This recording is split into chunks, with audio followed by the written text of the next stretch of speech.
اعوذ باللہ من الشیطان الرجیم بسم اللہ الرحمن الرحیم۔ السلام علیکم ڈیئر اسٹوڈنٹس، ہم لوگ جو ہیں عربین سٹارٹ کر رہے ہیں اس کی سورۃ الانفال کی، جس میں ہم لوگ جو ہیں درس الاول الف پڑھیں گے سورۃ انفال کی۔ آپ لوگوں کو 8th کلاس میں بھی جیسے بتایا گیا تھا کہ سورۃ انفال جو ہیں اس میں غزوہ بدر کا ذکر ہے، اور مسلمانوں کی جو تعداد تھی غزوہ بدر میں وہ 313 تھی، اور کفار کی تعداد جو تھی 1000 کے لگ بھگ تھی۔ مسلمانوں کے پاس جو تھے وہ لشکری جو سامان تھا وہ بھی بہت کم تھا، لیکن کیونکہ یہ حق اور سچ پر تھے اس لیے اللہ تعالیٰ نے اس جنگ میں ان مسلمانوں کی مدد فرمائی، اور مسلمانوں کو اس جنگ میں جو ہے اللہ تعالیٰ نے فتح نصیب فرمائی۔ جو انسان حق سچ پر ہوتے ہیں اللہ تعالیٰ اسے ہمیشہ جو ہے وہ فتح نصیب کرتا ہے۔ تو اس میں 70 کفار اس جنگ میں مارے گئے، اور 70 ہی اس کے قریب جو ہیں وہ جنگی قیدی بنائے گئے، اور مسلمان جو ہیں تقریباً 14 کے قریب جو ہیں وہ شہید ہوئے۔ تو سب سے پہلے بیٹا ہم لوگ اس کی شروعات کرتے ہیں پہلی آیت سے۔ بسم اللہ الرحمن الرحیم۔ یسالونہ کا، وہ آپ سے سوال کرتے ہیں، ان سے الانفال مال غنیمت کے بارے میں، کل کہہ دیجئے الانفال مال غنیمت جو ہے للہ اللہ کے لیے ہے، والرسول اور اس کے رسول کے لیے، فاتقوا پس ڈرو اللہ سے، واصلحوا اور درست رکھو ذات بینکم آپس کے تعلقات کو۔ یسألونک عن الانفال، اے محمد صلی اللہ علیہ وآلہ وسلم مجاہد جو ہیں آپ سے مال غنیمت کے متعلق پوچھتے ہیں، کہہ دیجئے کہ مال غنیمت اللہ اور اس کے رسول کا مال ہے۔ فاتقوا اللہ، پس اللہ سے ڈرو، واصلحوا ذات بینکم آپس کے تعلقات کو درست رکھو۔ مال غنیمت بیٹا کہتے ہیں اس مال کو جس میں جو مسلمانوں کو جو ہے یا کسی کو بھی جو دشمنوں کی طرف سے فتح کے بعد جو ہے وہ دشمن چھوڑ جاتے ہیں، وہ ہاتھ آ جائے کسی فوج کے، تو وہ مال غنیمت کہلاتا ہے۔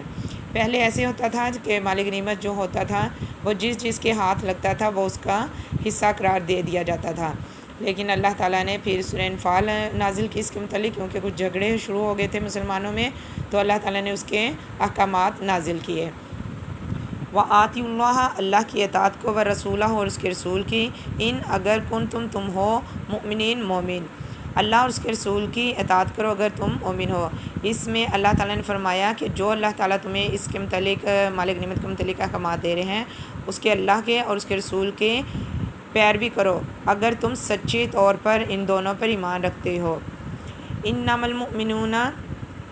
مومن تو وہ لوگ ہیں، الذین وہ لوگ، اذا جب ذکر کیا جاتا ہے اللہ کا، واجلت تو ڈر جاتے ہیں، قلوبہم ان کے دل، واذا اور جب تلیت پڑھی جاتی ہیں علیہم ان کے سامنے آیاتہ اس کی آیات یعنی اللہ کی آیات، زادتہم زیادہ ہو جاتا ہے ایماناً ان کا ایمان، والا اور پر ربہم اپنے رب پر، یتوکلون بھروسہ رکھتے ہیں۔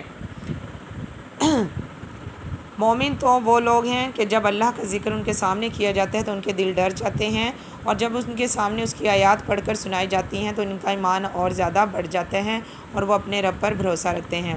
اس آیت میں اللہ تعالیٰ نے فرمایا ہے کہ مومن تو وہ لوگ ہوتے ہیں، ایمان والے وہ لوگ ہوتے ہیں، مسلمان تو سارے ہی ہیں، اسلام سب ہی لاتے ہیں، اسلام کے ماننے والے سب ہیں، لیکن مومن ایمان جن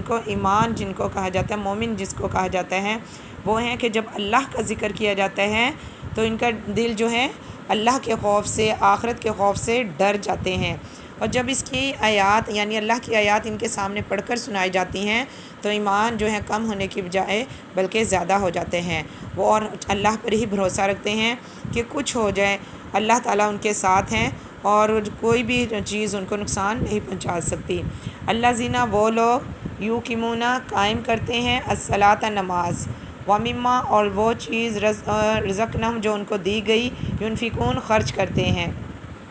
یعنی مومنوں کی ایک اور نشانی یہ ہے کہ وہ نماز قائم کرتے ہیں اور جو رزق ان کو دیا گیا ہے اس کو اللہ کی راہ میں خرچ کرتے ہیں۔ نماز پڑھنا اور قائم کرنے میں فرق ہے۔